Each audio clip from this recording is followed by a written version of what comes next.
세상에 떠도는 기묘한 괴담들. 첫 번째 이야기. 오랜만에 만났던 친구.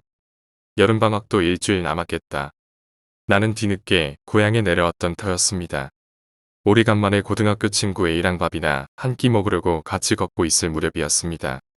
길 건너 저편 A와 나 둘 다 잘 아는 친구 B가 손을 흔들고 있었습니다.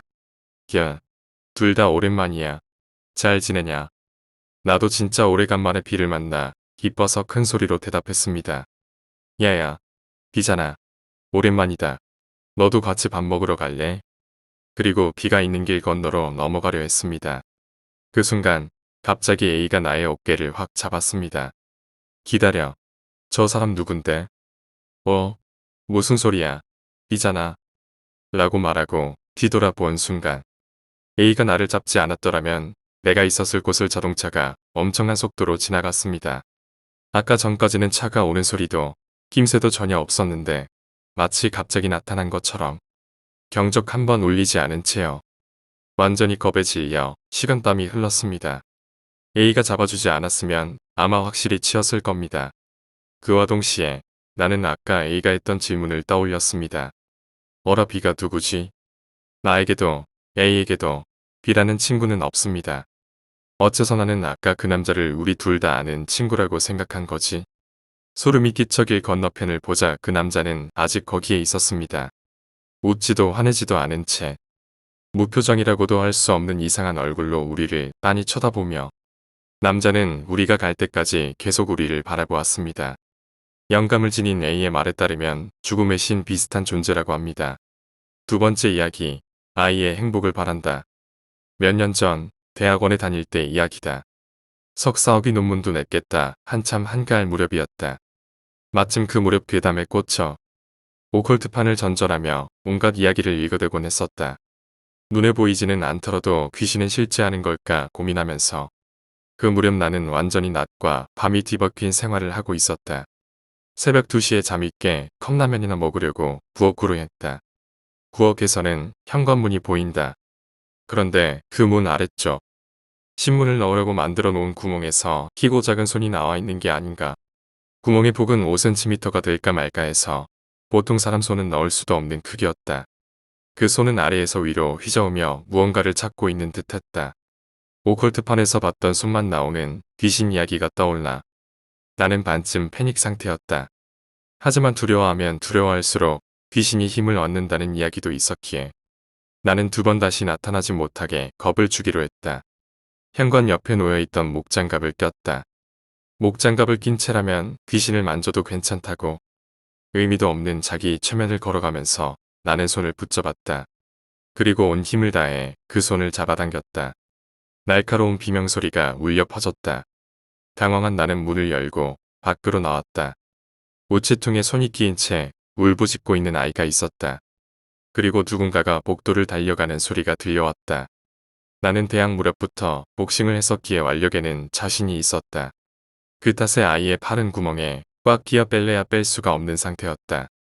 나는 뭐가 뭔지도 모를 지경이었지만 구조대에 전화를 했다. 아이 팔이 껴서 빠지지가 않아요. 라고 말을 하자 곧바로 구급차를 보내줬다. 하지만 구급대원이 와서 팔을 잡아당겨도 빠지질 않아. 어쩔 수 없이 크로우바 같은 걸로 구멍을 뜯어 넓혀 겨우 빼낼 수 있었다. 아이는 쇄골과 손가락 뼈가 부러지고 손목, 팔꿈치, 어깨뼈가 빠진 데다 인대까지 찢어진 상태였다. 나는 경찰서에서 사정 통치를 받았다. 경찰관은 아이한테 무슨 짓을 하는 거냐며 노성병력을 질렀다. 큰일 났다. 미안해서 어쩌지. 나 감옥 가는 걸까? 하면서 벌벌 떨며 이틀을 구치소에서 보냈다. 그 후 경찰에게 사건의 진상을 들을 수 있었다. 그 아이가 구멍으로 손을 넣어 문을 열면 부모가 빈집털이를 하는 상습, 절도범이었습니다. 그때 내가 들었던 복도를 달리던 발소리는 아이의 부모가 냈던 것이었다. 그 후 나는 불기소 처분으로 끝났다. 그 아이 부모와도 이야기를 했었는데 생활비도 없고 살던 집에서 쫓겨나 차에서 생활하고 있었다고 했다. 아이 식비를 벌기 위해 어쩔 수 없었다던가. 정작 빈집털이를 해도 돈은 천엔 남짓 있을 때가 대부분이라 곤궁하기는 여전했다고 한다. 그 후 그 가족이 어찌 되었는지는 모른다. 아이가 아파 울부짖는데 그걸 버리고 도망치는 부모가 내게는 너무나도 두렵게 느껴졌다. 그 아이의 행복을 간절히 바란다. 세 번째 이야기, 고기. 고기가 먹고 싶었다. 돼지고기 값이 폭등하고 돼지고기를 싸먹는 상추값은 돼지고기 값보다 더 비싸지고 닭고기도 물가 오름세에서 선두를 차지하고 광우병 파동으로 수입 금지된 미국산 쇠고기가 멕시코산 쇠고기에 섞여 위장 수입되었다는 보도에 연일 등장하고 있었지만 그래도 고기가 먹고 싶었다. 고기가 먹고 싶네. 요새 안 먹어서 그런가? 초원에서 풀을 뜯는 듯한 기분이 드는 아침. 식탁 앞에서 짐짓 무심한 투로 그렇게 말했을 때 아내는 금세 눈을 치켜떠서 나를 보고는 다시 밥그릇에 얼굴을 묻었다. 그러고는 끝이었다. 내가 잘 나가는 벤처기업의 대리일 때만 해도 달랐다. 뭐가 생각난다고 웃만 때도 이내 그날 저녁 식탁에 올렸던 아내였다. 그러나 내가 구조조정으로 백수가 되자 대번에 낯빛이 바뀌었다. 무슨 말을 하든 코웃음이었다. 아무래도 몸이 허한 게 고기를 좀 먹어야 될 것 같은데 아내가 운영하는 미용실 즈음에 차를 대며 다시금 아내의 눈치를 살피며 말했다. 고결한 채식주의자인 아내는 나를 짐승 보듯 바라보았다. 그럼 이따 나 데리러 오기 전에 사다 놔. 마지못해 아내는 지갑을 열어 10,000원 한 장을 던지다시피 하고 차에서 내렸다. 젠장, 고기 한번 얻어먹기 더럽구만. 나는 핸들을 꺾으며 투덜댔다. 경기 침체해지는 듯한 무더위까지 겹쳐서인지 오후의 시장은 한산했다. 무슨 고기를 먹을까 고민하다 결국 닭으로 결정했다. 대형마트나 정육점이 아니라 재래시장을 찾은 건 재래시장의 닭집에서 직접 잡아 파는 닭이 대형마트 같은 곳에서 파는 팍팍한 닭보다 훨씬 육질도 쫄깃하고 배어나오는 맛도 좋았기 때문이었다. 몇 군데를 서성대다 철창에 갇힌 닭들이 졸고 있는 어느 고깃집 안으로 들어갔다. 가격 흥정을 끝내자 주인 여인네는 내가 고른 닭의 날개 쪽지를 틀어잡아 철창 우리에서 끄집어냈다. 한바탕 끄끄대던 주변의 닭들은 한 놈이 빠져나가자 이내 안정을 되찾았다. 한 놈이 잡혀나가면 한동안 평화가 찾아옴을 본능적으로 아는 모양이었다. 식칼을 집어든 여인네는 끄집어낸 닭의 울대를 서슴없이 푹 찌르고는 털 뽑는 기계 원통 안에 닭을 훅 집어넣고 스위치를 켰다. 원통 속에서 닭이 돌아가며 털이 뽑히는 마찰음이 들려왔다. 빤히 보고 있기가 못해서 나는 밖으로 고개를 돌렸다. 맞은편 가게 역시 닭이 나게 흑염소 따위를 파는 고깃집이었다.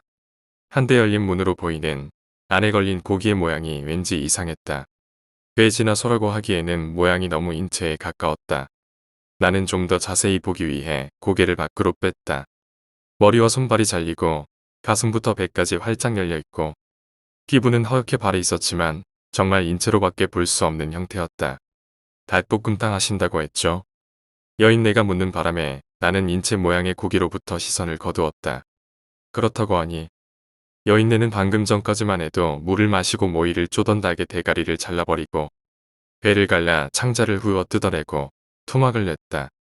다시금 건너 가게로 시선을 돌렸을 때 나는 그 집 유리문에 서툴게 붙여놓은 문구를 보았다. 사람고기 팝니다. 잘못 본 게 아니었다. 건너가게 유리문에는 빨간 선팅지로 그렇게 적혀 있었다. 나는 놀란 눈으로 주인 여인네를 바라보았다. 나와 눈이 마주친 여인네는 건너가게에 가 있는 내 시선을 따라보고는 심드렁하게 말했다. 왜요? 사람 고기가 뭐 어때서요? 고기가 다 거기서 거기지.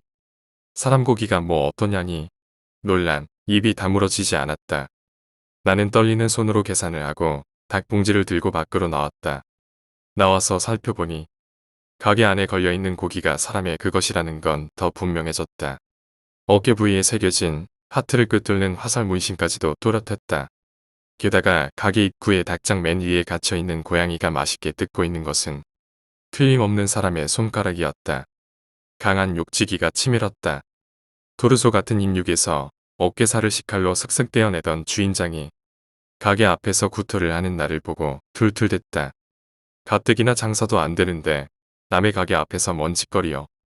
식칼을 들고 나를 노려보는 폼이 금방이라도 달려들어 내 어깨 쪽지를 잘라낼 것만 같아서 나는 비틀거리며 자리를 피했다. 시장 입구에 세워두었던 차에 올라 한참 동안 놀란 가슴을 쓸어내린 끝에 나는 휴대폰을 집어들어 경찰에 전화를 걸었다. 이 사람이 더위를 먹었나. 시장에서 사람 고기를 파는 정육점이 있다는 내 신고에 경찰은 대뜸 짜증부터 냈다. 더위를 먹은 게 아니라 정말이라니까요. 와서 직접 보면 알 거 아니에요. 아니, 이 사람아, 사람 고기 파는 게 어제 오늘 얘기요. 그걸 갖고 무슨 신고를 하고 난리야. 아예 실색해서 말이 나오지 않았다. 도대체 이놈의 나라가 어떻게 돌아가기에 사람 고기를 파는 게 당연시된다는 말인가. 과거 중국에서는 인육을 사고 팔았다는 기록이 남아 있었다는 기사를 어떤 책에선가 본 적이 있었다. 그러나 그건 어디까지나 과거 중국의 얘기지. 문명화된 현대사회에서는 엽기적인 범죄로 법정 최고형을 받아 마땅한 짓이었다. 그런데 인육을 팔다니. 내가 행여 고기를 먹고 싶어 환장한 나머지 정신착란이라도 일으켰단 말인가. 집으로 달리는 내내 엉망진창이 된 머릿속이 도무지 정리되지 않았고 눈앞에서는 계속 고깃집에 걸려있던 사람 고기가 어른거려 미칠 지경이었다. 가까스로 집 앞까지 이르러 주차를 하고 대문을 열고 들어가려다 우편함을 보니 무슨 통지서가 날아와 있었다. 통지서에는 이렇게 적혀 있었다. 인육대상자 결정통지서. 인육대상자 결정통지서. 무슨 현역 입영통지서나 교통범칙금 납부통지서처럼 공공기관에서 발행된 통지서와 유사한 양식의 용지였다. 기한은 금번 이 4분기 인육대상자에 선정되었으므로 이를 통지합니다. 어떤 미친놈이 이런 장난을 한단 말인가. 통지서 뒷면을 보니 인육대상자 선별 기준이 명시되어 있었다. 사회질서에 반하는 중범죄를 저지른 자, 최근 5년간 본인의 수입이 전혀 없는 만 25살 이상의 성인 남녀 중 해당 기관의 무작위 추첨에 선정된 자, 남성의 경우 현역 입영하여 군복무를 필요하지 않은 자, 해외여행에 결격사 육아. 거기까지 읽었을 때 누군가 등 뒤에서 내 어깨를 짚었다. 박봉팔 씨. 두 명의 덩치였다. 한 놈이 버둥거리는 나를 붙들었고 다른 놈이 손수건으로 내 입을 틀어막았다. 이내 정신이 혼미해졌다. 의식을 잃으면서도 어처구니가 없다는 생각만이 머릿속을 맴돌았다. 눈을 떴을 때 이마에 흐르는 식은땀이 느껴졌다. 악몽을 꾼 모양이었다. 휴, 그럼 그렇지. 백수가 된 뒤로 어처구니 없는 악몽을 자주 꾸곤 했다. 나는 눈을 뜨고 자리에서 일어나려다. 누워있던 등부터 엉덩이까지가 베기는 걸 느꼈다. 바닥은 철창이었고 그 밑에는 각종 오물이 악취를 풍기며 널려 있었다. 바닥만이 아니었다. 사방이 철창으로 둘러싸여 있었다. 나는 발가벗겨진 채 철창에 갇혀 있었다. 철창 너머로 식칼을 갈고 있는 여인네가 보였다. 나에게 닭을 팔았던 여인네였다. 두 명의 덩치가 나를 덮친 것까지는 기억이 났지만 그 뒤로는 아무런 기억이 없었다. 여인네에게 뭔가 말을 하려고 했지만 입이 떨어지지 않았다. 언어신경 자체가 없어진 듯 아무런 말도 할 수 없었다. 어서 오세요. 고깃집 입구로 누군가 들어오는 게 보였다. 아내였다. 쉴약 같은 희망이 생겼다. 게다가 아내는 채식주의자가 아니었던가. 나는 철창을 두드렸다. 아내가 무표정하게 나를 가리켰다. 주인 여인네는 철창문을 열었다. 마음 같아서는 여인네를 밀치고 달아나고 싶었지만 몸에 안정제라도 투여했는지 맥이 하나도 없었다. 주인 여인네는 내 머리채를 움켜쥐고 나를 끌어다 목에 칼을 들이댔다. 식칼은 목 깊숙이 파고 들어왔다. 동맥과 식도와 기도가 한꺼번에 끊긴 것 같았다. 나는 힘없이 버둥거렸지만 여인네는 아랑곳하지 않았다.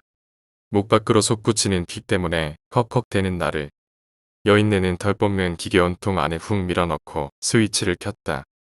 나는 고기가 되었다. 네 번째 이야기, 괴물.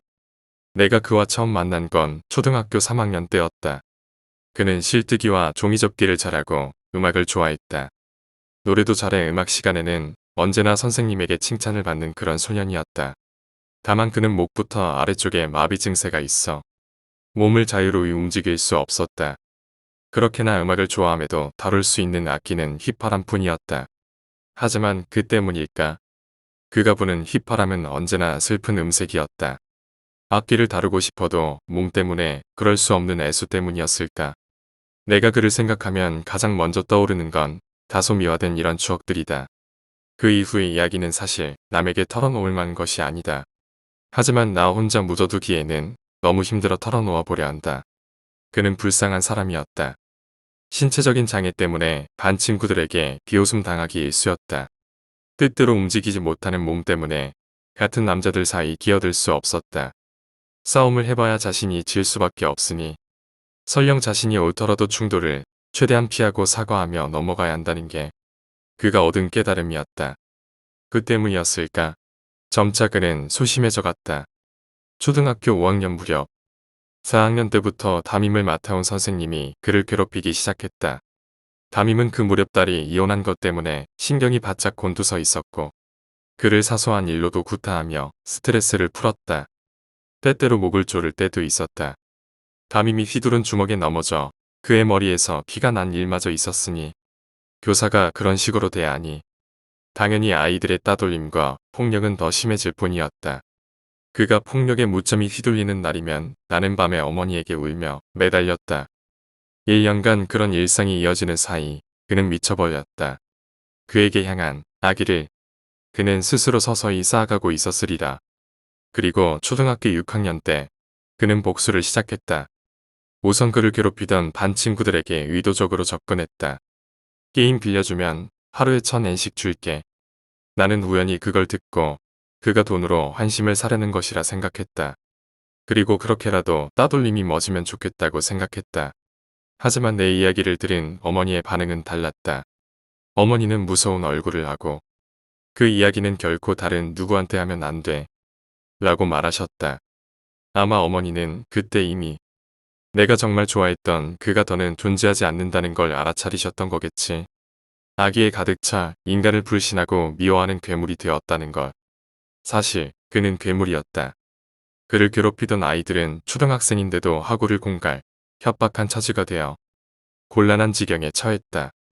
괴롭힘 당하던 그의 입지도 그 사건을 계기로 불쌍한 피해자로 바뀌었다. 그에게 가해지던 따돌림은 곧 멎었다. 그는 말했다.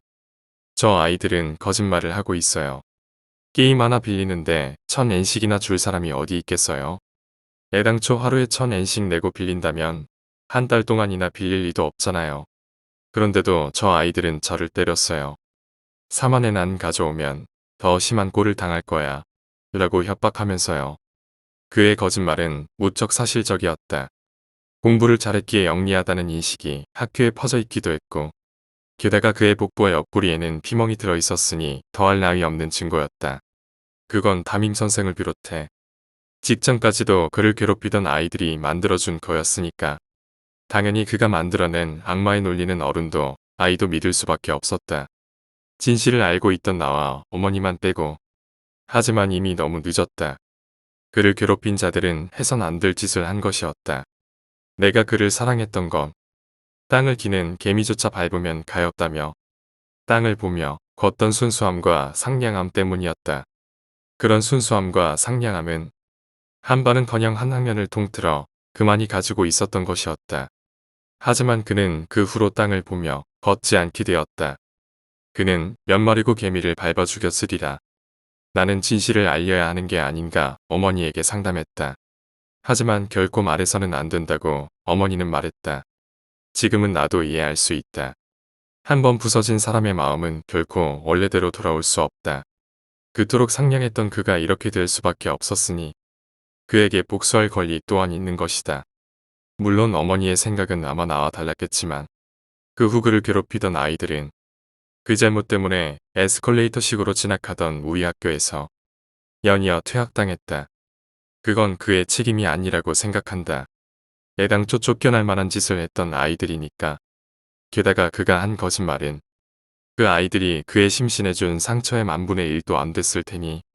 다만 고등학교 1학년 무렵 괴롭힘을 가했던 아이들 중 마지막 한 명이 담배를 가지고 있었다는 이유로 퇴학당했을 때 퇴학 처분 선고 때문에 부모와 함께 그 아이가 학교에 오는 모습을 멀리서 관찰하고 있을 때 그의 표정은 잊을 수가 없다.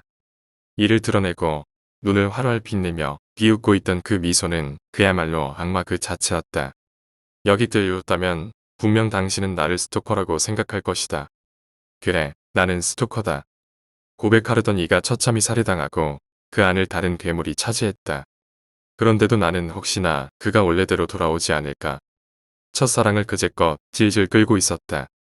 하지만 그 표정을 본 순간 나는 그게 무리라는 걸 깨달았다. 일주일 동안 학교도 쉬고 매일 울어 제꼈다.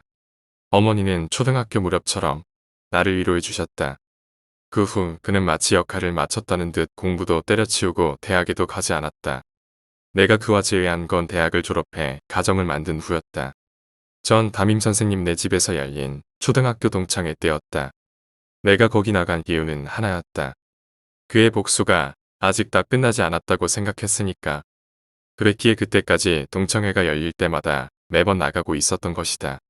술을 마셔 가볍게 취한 탓에 담임 선생님네 집들에서 술을 깨려 나와 있던 내 눈에 그의 모습이 들어왔다. 검두웅 죽도를 집어넣는 긴 자루를 메고 있었다. 그는 굉장히 기분이 좋은 듯 휘파람을 불고 있었다. 곡은 찬송가 제2편 191번이었다.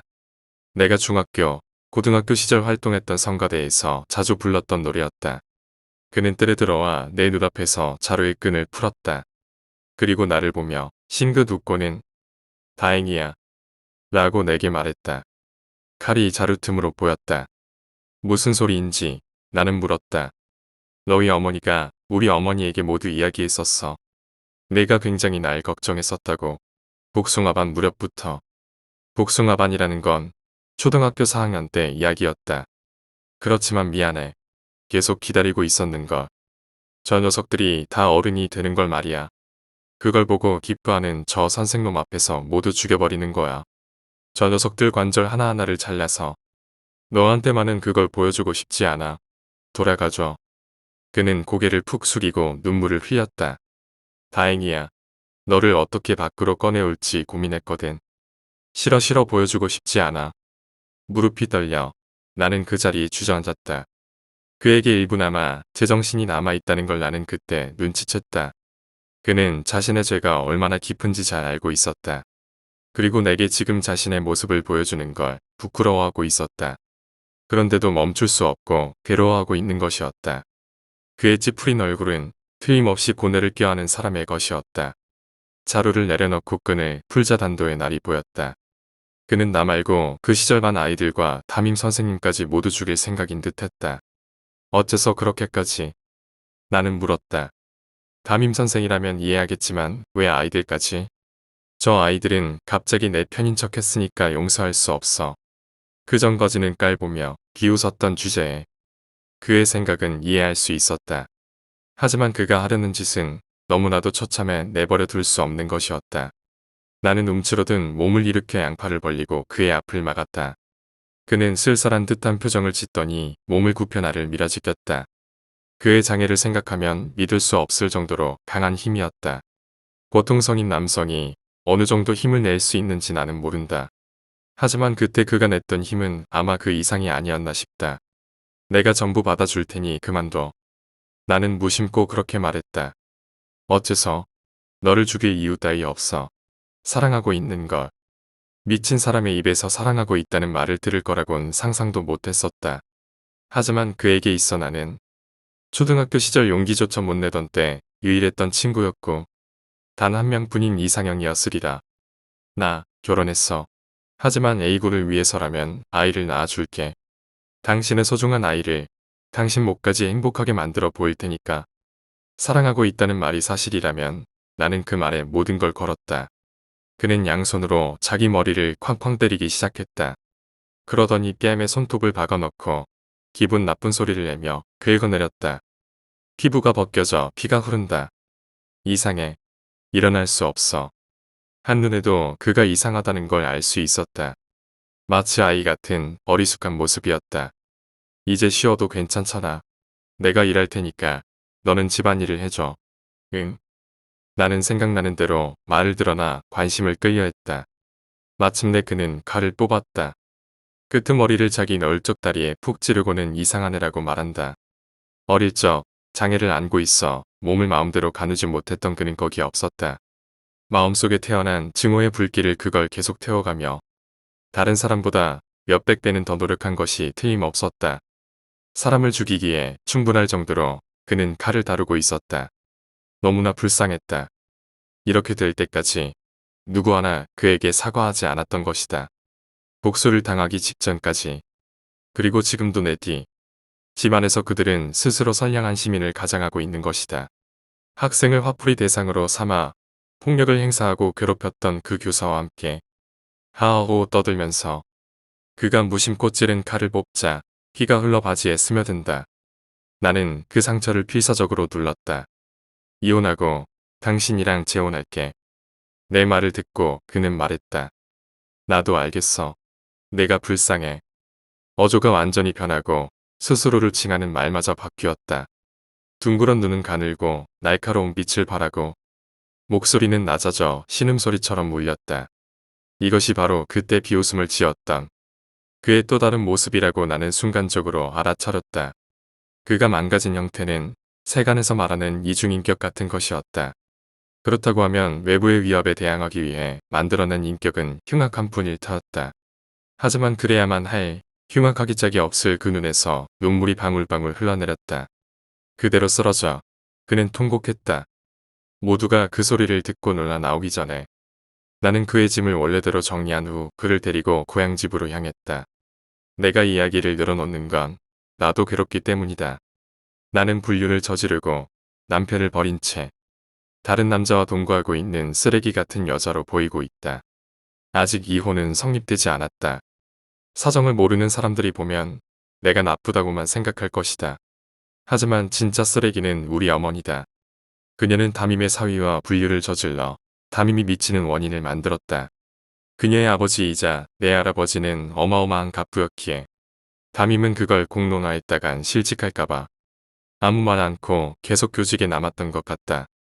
내가 이걸 알게 된 건 대학에 다닐 무렵 어머니가 또다시 불륜을 저질러 아버지와 갈라섰을 때였다. 어머니의 죄는 담임을 미치게 했고 담임의 죄는 반 아이들을 미치게 했다. 그리고 마지막으로 그 모든 관계를 그 혼자 떠맡게 된 것이다. 5번째 이야기. 여동생의 얼굴. 여동생 이야기다. 여동생이 5살이고 내가 7살이던 해 삼촌이 놀러왔었다.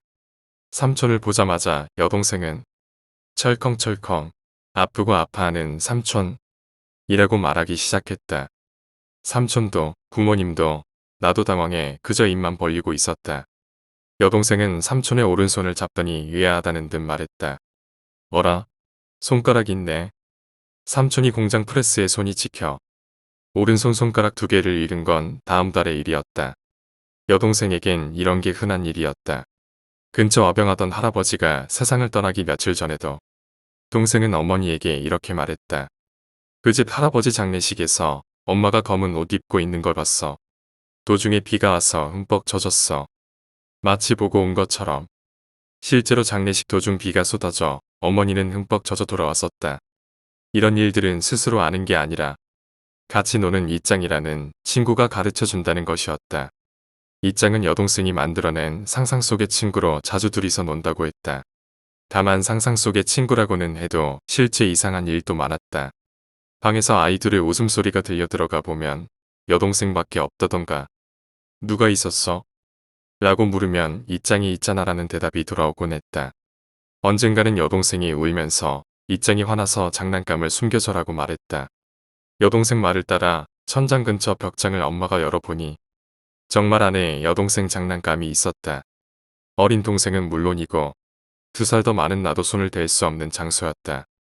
이짱은 10살 정도 된 여자아이로 피부가 희고 귀엽다고 했다. 다만 화가 나면 무섭다고 여동생은 말했다. 화가 나면 눈이 새하얗게 되고 머리가 부푼다는 괴상한 표현을 썼던 기억이 난다. 여동생이 10살 되던 해 이짱을 화나게 해버렸어. 이짱이 사라졌어. 더는 용서해주지 않는데. 여동생은 그렇게 말하며 흐느껴 울었다. 왜 그러냐고 물었더니 이짱이 같이 가자길래 싫다고 말했는데 무섭게 화를 냈어. 라고 대답했다. 그러더니 그럼 함께가 아니라 너 혼자서 가버리라고 말하고 사라졌어. 며칠 뒤 여동생은 고열로 인해 입원했다가 2개월 뒤 의료사고로 세상을 떠났다. 여동생이 죽은 것과 이짱이라는 존재가 어떤 관련이 있는지는 모르겠다. 다만 죽기 며칠 전 방 귀퉁이에 이짱이 있어 라며 울며 호소하던 여동생의 얼굴은 지금껏 잊을 수가 없다.